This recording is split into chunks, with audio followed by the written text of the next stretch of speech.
চালনা ও সংস্কারের ক্ষেত্রে অন্তর্বর্তী সরকারের বিভিন্ন চ্যালেঞ্জ চিহ্নিত করা। এই গবেষণার যে বিষয়গুলো অন্তর্ভুক্ত রয়েছে সেগুলো হচ্ছে মাঠের অলরাউন্ডার আমি আর ঘরের all-rounder Taylox. Taylox toilet cleaner, clean মানেই টাইলক্স।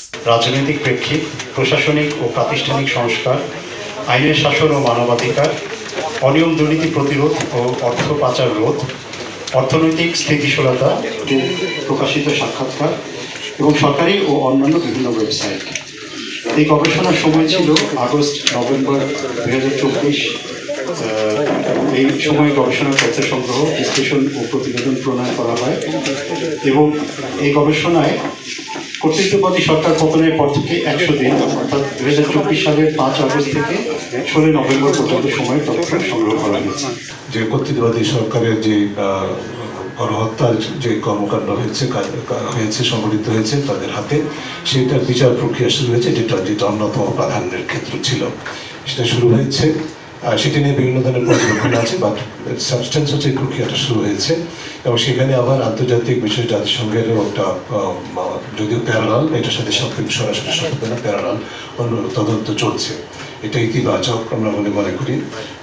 আন্তর্জাতিক গুম বিরোধী যে কনভেনশন, সেটি বাংলাদেশের দীর্ঘদিন প্রতীক্ষিত ছিল, দীর্ঘদিন ফেলে রাখা হয়েছিল, সেটি অন্তর্বর্তীকালীন সরকার দায়িত্ব গ্রহণ করা অনতিবিলম্বে স্বীকার করেছেন। পাশাপাশি গুম কর্তৃত্ববাদী সরকারের সময় গুমের শিকার ব্যক্তিদের ন্যায় বিচার নিশ্চিতে একটা বিশেষ কমিশন গঠন করা হয়েছে। এটা অত্যন্ত গুরুত্বপূর্ণ বিষয়গুলো আমরা মনে করি। শহীদদের এবং যারা আহত তাদের সম্মান এবং তাদের প্রতি তাদের ক্ষতিপূরণ সংক্রান্ত কার্যক্রমে অবশ্যই আপনারা শুনেছেন, দেখছেন, আপনারা জানেন, আপনারা প্রকাশ করেছেন।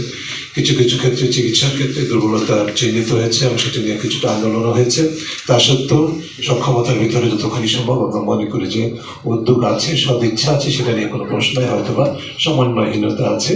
তবে একটি বিষয় যেটা আমাদের কাছে মনে হয়েছে উল্লেখযোগ্য একটা সিদ্ধান্ত, সেটা হচ্ছে যে গণভবনকে যে জাদুঘরে আন্দোলনের জাদুঘর এবং সেটা যারা প্রাণ দিয়েছেন, যারা অংশগ্রহণ করছেন, তাদের সম্মানার্থে যে সিদ্ধান্তটি গ্রহণ করা হয়েছে, সেটি জাতীয় জীবনে অত্যন্ত গুরুত্বপূর্ণ একটা বিষয় থাকবে, যেটা যে পরবর্তী প্রজন্মের জন্য এটি আমরা মনে করি গুরুত্বপূর্ণ একটা বার্তা হবে।